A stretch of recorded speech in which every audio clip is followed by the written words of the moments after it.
오늘 저는 목적이 분명한 성탄절 한번 따라해 보실까요? 목적이 분명한 성탄절.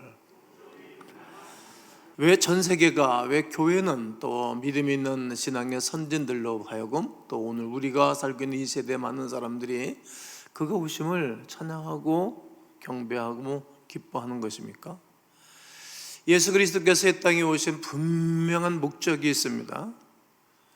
오시던 날 밤에 천사들이 우리 하나님을 찬양하고 경배했습니다. 그리고 별들을 바라보면서 박사들이 와서 그분의 오심을 전했고, 그리고 목자들도 밤잠을 자지 않으면서 그분의 오심을 찬양하고 경배했습니다. 그리고 하늘에서 음성이 들려왔는데, 하나님께는 영광이요 땅에서는 기뻐하심을 입은 자들에게 평화, 이런 음성이 분명하게 들려졌습니다. 성탄 예수 그리스도께서 이 땅에 평화를 주시고 인간의 근본적인 문제를 해결하러 오신 것입니다. 인간의 근본적인 문제를 해결하러 분명한 목적을 가지고 오신 주 예수 그리스도가, 첫 번째는 성탄은 죄의 문제를 해결해 주시기 위하여 오신 것입니다.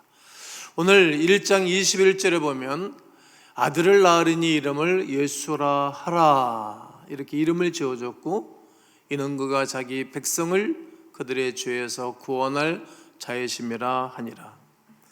예수님이 인간의 가장 근본적인 문제인 죄의 문제를 해결해 주기 위하여 이 땅에 오셨다라고 분명히 말씀하고 계십니다. 죄는 인간의 삶에서 세 가지를 파괴합니다. 그 중에 하나가 하나님과의 은혜의 교제를 파괴하는 것입니다. 파괴하여 마음의 평안과 기쁨을 잃어먹게 합니다. 그러므로 하나님과 분리된 상태에 있으니까 행복하지 않은 상태입니다. 그리고 기도 응답을 막아 하나님이 주시는 응답의 교제를 막습니다. 하나님 없이 살아가면서 부패한 본성의 영향력 아래에 살게 됩니다. 심히 부패한 것은 인간의 마음이라고 에레미야 선지자를 통해서 말씀하던 말입니다. 그리고 죄는 하나님과의 축복의 관계를 파괴합니다. 그러므로 성탄은 인간의 근본적인 문제를 해결하기 위하여 오신 놀라운 사건 중에 사건이요, 그리고 축복입니다. 예수 그리스도를 믿기만 하면 죄인이 의인으로 바뀌어지는 위대한 사실, 이것은 법적인 용어입니다.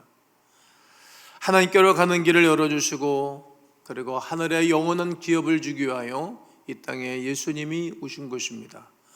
요한복음 14장 6절에 나는 길이요 진리요 생명이니 나로 말미암지 않고는 아버지께로 올 자가 없다 말씀하셨습니다. 그리고 성탄은 평화를 주시기 위해 오셨습니다. 누가복음 2장 14절에 지극히 높은 곳에는 하나님께 영광이요 땅에서는 하나님이 기뻐하신 사람들 중에 평화로다 합니다. 예수님은 진정한 평안과 화목인 평화를 주기 위하여 이 땅에 오셨고 탄생하셨습니다. 하나님을 떠난 인류에는 참 평안이 없습니다. 쾌락은 있으나 안식이 없습니다. 수가성 여인은 남편을 다섯과 피력하며 살았습니다. 그 마음에 무슨 평안이 있었겠습니까? 물질을 넉넉하나 평안은 없었습니다. 삭개오 세리장은 돈은 많이 가졌지만 무슨 행복이 있었겠습니까? 지나가는 사람들이 그를 수군수군 조롱하였기 때문입니다. 또 소유는 풍부했으나 만족은 없었습니다. 솔로몬 왕이 모든 것을 가졌습니다. 후궁을 1,000명을 거느린 구약 성경의 다윗 왕의 아들이었습니다. 무슨 평강이 있었겠습니까? 출세도 하고 명예도 있었습니다. 그러나 불안만 가득했습니다. 사울이라는 사람입니다. 최고의 학부의 사람이었습니다. 이처럼 하나님을 떠난, 하나님이 원치 않은 삶을 살아가는 사람에게는 참 평안이 없습니다. 제가 만났던 성공자들, 제가 만났던 권력자들을 살펴보면 속이 상해 있는 것을 볼 수 있었습니다. 이런 모든 사람들이 예수님을 만나고 평안을 찾고 행복을 찾은 것입니다.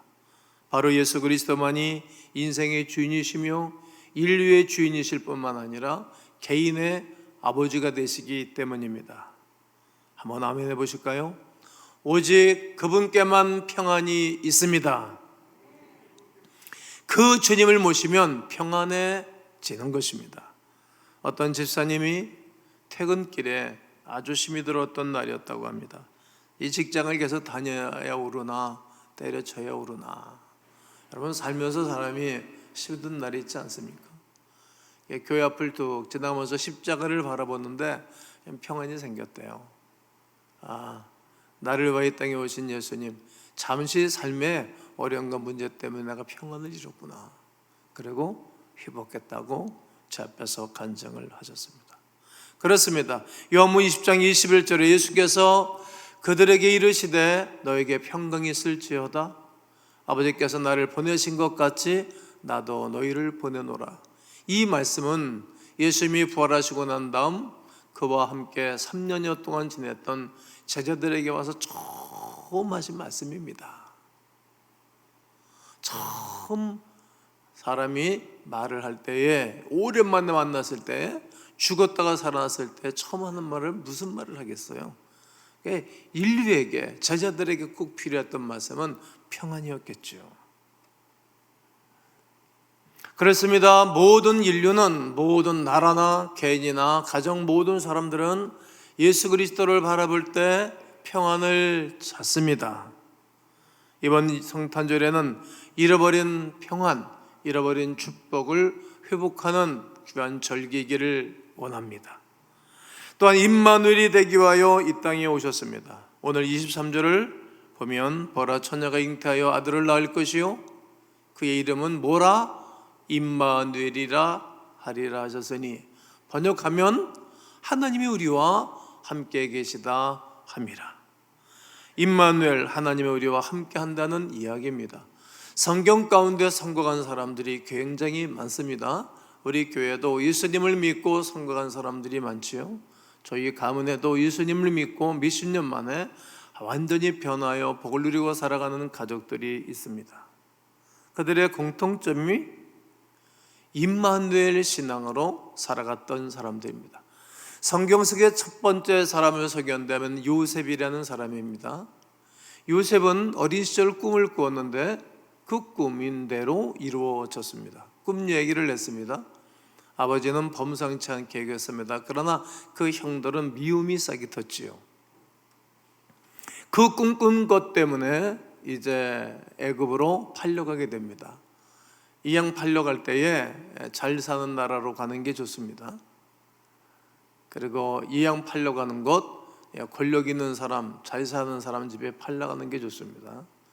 그때 최고의 나라, 1등의 나라 애굽으로 팔려갔고, 그리고 그곳에 정치인의 왕을 모시는 그러한 사람의 가정에 팔려갔습니다. 그런데 하나님이 거기에서 함께 하셨습니다. 형통하였습니다. 그의 아내가, 보디발의 아내가 유혹할 때 정절을 지키고 깨끗하게 믿음으로 살기 위하여 버텨내다가 감옥에 갑니다. 감옥에도 그와 함께 했습니다. 감옥에 가서 떡 맡은 관원장, 술 맡은 관원장을 만납니다. 두 사람들이 꿈을 꿨는데 꿈 얘기를 꾼 해석 그대로, 한 사람은 떡 맡은 관원장은 죽임을 당하고 술 맡은 관원장은 복직을 하게 됩니다. 만약에 당신이 복직을 하게 되어지면 나의 이야기를 하시오. 죄가 없는 요셉이라는 청년을 만났는데 죄 없이 감옥살이를 하는데 꿈꾼 것을 잘 해석하다이다. 이 얘기를 꼭 하시오. 그리고 2년이 지났습니다. 바로왕이 꿈을 꿨습니다. 자기가 꿈을 꿨는데 해몽을 못합니다. 그때 무릎을 치면서 자기에 대한 이야기를 했던 요셉에 대한 이야기를 품위를 하고 바로 앞에 서게 됩니다. 죄수의 몸으로 말이죠. 그래서 꿈꾼 것을 해석해주고, 그리고 애굽의 총리가 되고, 결국은 그의 아버지 야곱과 그의 11째 형제 70명 조카 모든 식구들끼리 만나서 그가 큰 은혜를 누리는 겁니다. 요셉은 임마누엘 신앙이었습니다. 참으로 영광스러운 하나님의 사람입니다. 여러분, 예수님이 이 땅에 오신 이유는 여러분들에게 함께 해주사 영광받기 위함인 줄로 믿습니다. 야곱이라는 사람입니다. 하나님의 함께 하심으로 그는 기필코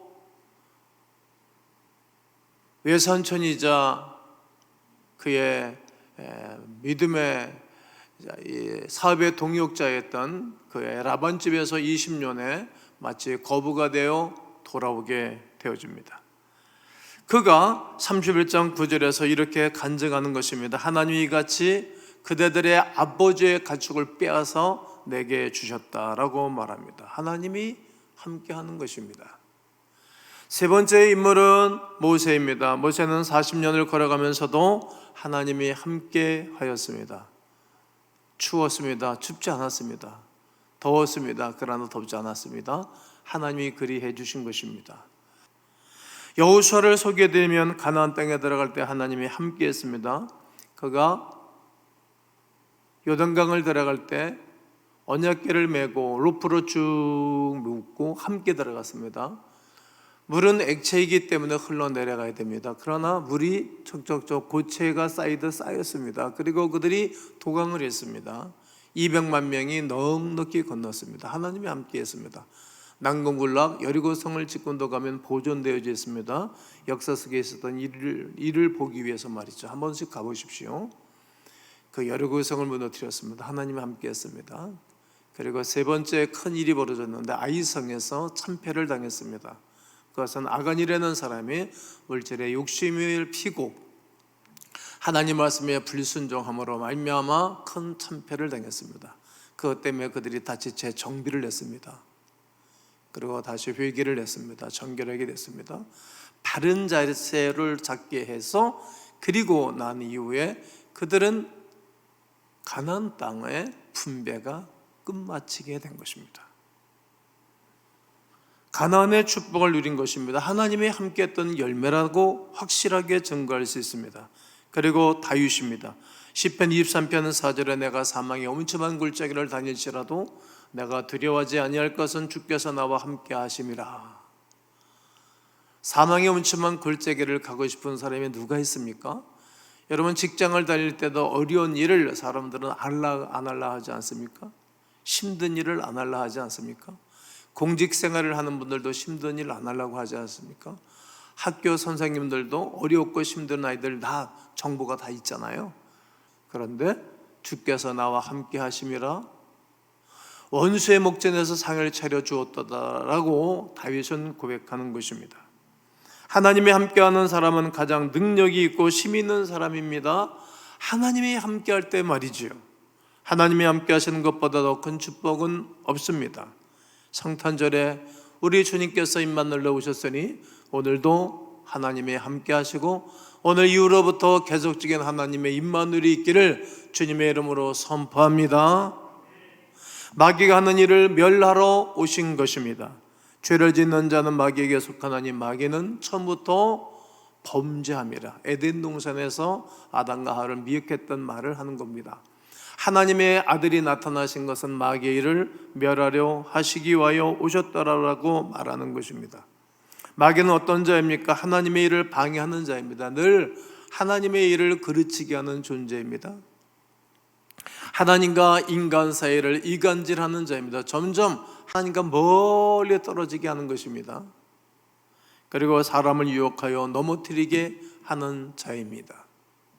그리고 정신적으로, 영적으로, 육적으로 문제를 일으키는 악한 영의 세계입니다. 그래서 우리의 싸움은 어떠한 싸움입니까? 이 공중군수의 잡은 자, 악한 자와의 싸움입니다. 에베소 6장 12절에 우리의 씨름은 혈과 육을 상대하는 것이 아니요 통치자들과 권세들과 이 어둠의 세상 주관자들과 하늘에 있는 악의 영들을 상대함이라고 말합니다. 원수 마귀는 에덴 동산에 들어가도 우리의 생각과 우리의 마음에 쑥 들어와서 우리를 미혹하고 잘못된 결정을 하고 잘못된 길을 가게 하는 존재입니다. 그래서 정신을 차려서 믿음으로 살아가는 것입니다. 우리에게 하나님이 축복한 축복들을 다 도둑질하고 망가뜨리는 존재입니다. 요한 사도는 요한복음 10장 10절에서 도적이 오는 것은 죽이고 멸망시키려는 것뿐이요 인자가 온 것은 양으로 생명을 얻게 하고 더 풍성히 얻게 하려는 것이라고 말합니다. 가인의 마음에 들어가 분노를 일으켜서 자기 동생을 쳐 죽이는 참사를 겪었습니다. 사울왕의 마음에 들어가 하나님의 말씀을 못 듣게 하고 하나님 말씀을 불순종하게 했습니다. 요즘 마라나타 크리스찬 스쿨에 아주 어느 어린 학생이 있는데 집에 가서 그러더라는 거예요. 엄마, 하나님이 우리에게 요구하는 것이 있는데 순종을 요구하는 것이라고. 늘 교과서가 성경을 토대로 한 교과서로 쭉 전개했기 때문에 배우는 거예요. 애가 얼마나 많이 배우는지 몰라요. 요즘 저거 할 수만 있으면 점심은 학교 나와서 먹으려고 그러는 거예요. 내가 가면 애들이 막 따라오고 막 좋아하고 그래요. 성경으로 교과서를 만든 것을 교육하니까 그런 것입니다. 네, 인류 최초의 살인자는 형이었다는 사실을 기억해야 됩니다. 그리고 사울의 왕의 마음에 들어가서 말씀을 잊어버리게 하고 그리고 자기 기념비를 세우고자 하는 마음이 들었습니다. 자기 멋대로입니다. 다윗의 마음에 들어가서 그 마음을 격동하게 하사 인구조사를 하게 하고 내가 왕이 되고 난 다음에 인구가 이렇게 많이 늘었고 경제가 성장이 이렇게 많이 올라갔고 그리고 주권이 크다. 내가 왕이다. 그런 마음이 생겼어요. 사단이 격동을 하면 인간의 겸손을 잃어버리고 사단의 미혹을 당하는 것을 알게 되어줍니다. 압살롬의 마음에 들어가 음란한 짓을 하게 하고 반역의 영을 일으켜서 따로 정치를 하고 아버지를 도전했던 것입니다. 가룟 유다의 마음에 들어가 예수님을 팔아먹는 탐심을 갖게 됐습니다. 아간의 마음에 들어가 물질 욕심으로 말미암아 민족 전체의 아픔을 갖게 했습니다. 아나니아 삽발의 마음에 들어가 거짓말을 하게 해서 하루아침에 부부가 장사를 지내게 됐습니다. 지금도 공숭어대 잡아 끊임없이 우리를 파괴하고 우리를 유혹하는 흑암의 세력에 대하여 눈뜨고 영적으로 깨어있어서 분별할 수 있어야 됩니다. 베드로 사도는 5장 8절에서 근신하라 깨어라 너희 대적 마귀가 우는 사자같이 두루다니며 삼키자를 찾는다라고 표현합니다. 그러므로 우리가 깨어있어 근신하여 원수 마귀를 대적하는 은혜가 있기를 주의 이름으로 축복합니다. 사람은 누구나 약한 곳이 있습니다. 어떤 사람은 감정이 너무 요동을 쳐요. 어떤 사람은 너무 이성적으로 발달해서 모든 것을 믿음으로 바라봐야 되는데 자기 생각으로 바라보는 것입니다. 어떤 사람은 물질에 너무 치중해서 복음에 대해서 하나님의 말씀이 가려지기도 하고 어떤 사람은 너무 게으른 거예요. 그래서 다 기회를 잃어버리기도 합니다. 어떤 사람은 너무 나태하기 때문에 나태한 것도 주입니다. 그리고 사람답게 살지를 못합니다. 어떤 사람은 너무 결단력이 약해요. 다 준비되게 되는데 결단을 하고 의지력이 있어야 되는데 이게 약한 것입니다. 그리고 명예에 약하기도 하시지요. 그래서 예수님이 이 땅에 오신 것입니다. 여러분, 종이 한 장은 쉽게 찢어지고 종이 한 장은 쉽게 심이 없습니다. 그러나 한 권의 책을 아무리 심 좋은 사람일지라도 찢어내지 못합니다. 아무리 약하다 할지라도 한 장의 종이를 바위에다가 붙여놓고 종이를 찢어낼 수 없습니다. 바위를 깰 수 없기 때문이죠. 우리 인생은 반석되신 예수 그리스도에게 붙어있고 반석되신 예수 그리스도와 함께하면 이겨내고 승리합니다. 그래서 예수님이 땅에 오신 것입니다. 우리의 힘으로는 온수 마귀를 이겨낼 수 없습니다. 우리에게 이긴과 승리를 주시기 위하여 이 땅에 예수 그리스도께서 오신 것입니다. 예수의 마귀를 멸하시기 땅에 오신 날이 바로 성탄절 기념하는 절기입니다. 마지막은 하나님의 자녀 믿음의 사람들로 말미암아 감사와 찬양을 받기 위함입니다. 마태복음 2장 11절에 보면 집에 들어가 아기와 그의 어머니 마리아가 함께 있는 것을 보고 엎드려 아기께 경배하고 보배합을 열어 황금과 유황과 몰약을 예물로 드리니라. 황금은 믿음을 뜻합니다. 또 금은 금 같은 믿음, 좋은 믿음입니다. 믿음이 있는 사람에게는 금이 금 같은 믿음이라고 표현합니다. 또 이 금향로에다가 이들이 유황과 몰약을 드렸는데, 유황은 향이잖아요. 향, 성도들의 기도입니다. 성도들의 기도. 요한계시록 8장 3절과 4절에 천사가 와서 제단 곁에 서서 금향로를 가지고 많은 향을 받았으니 이는 모든 성도의 기도와 합하여 보좌 금 제단에 드리고자 함이라. 향은이 성도의 기도와 함께 천사의 손으로 하느님 앞으로 올려가는지라. 유향을 드렸던 것은 기도에 대해서 고백하면서 드렸던 것입니다. 몰약은 영혼, 썩지 않는 것입니다. 금, 기도, 믿음, 기도, 영혼이 산다. 썩지 아니하는 거니까. 이 땅 것은 다 썩잖아요. 예수 그리스도만 안 썩는 거예요. 그를 믿는 사람만 영원히 사는 것을 이들은 선물도 준비하여서 의미 있게 드렸던 것입니다. 그렇습니다. 성탄절은 우리 하나님께 감사하며 기뻐하며 올려드리는 그러한 절기입니다. 하나님의 자녀들만이 예물을 드리겠지요? 하나님의 자녀가 아닌 사람들이 예물을 드리겠습니까? 또 믿음이 있는 사람들만이 예물을 드리지 믿음이 없는 사람들이 예물을 드립니까? 최고의 귀한 선물 그리스도 예수를 우리가 선물로 받은 우리들이 이 땅에 살아가면서 최고로 귀하신 주님을 위해서 일평생도록 내 인생을 드리고 우리 하나님 우리에게 주신 축복을 나누는 것입니다. 성도 여러분, 성탄절에 우리 주님이 이 땅에 오신 목적이 분명합니다. 죄의 문제를 해결해 주러 오셨고, 그리고 평화를 주기 위해 오셨으며, 내 인생 가운데, 내 가정 가운데, 내 자녀들 가운데 임마누엘로 찾아오셨고, 그리고 마귀가 하는 일을 막아주고 제거해 주러 오셨을 뿐만 아니라 하나님의 자녀들로 감사 찬양을 받기를 원하여 이 땅에 하나님의 백성들로 하여금 찬양받기를 원하시는 그 하나님의 거룩한 은혜가 오늘 여러분 모두에게 있게 되시기를 예수님 이름으로 축원합니다.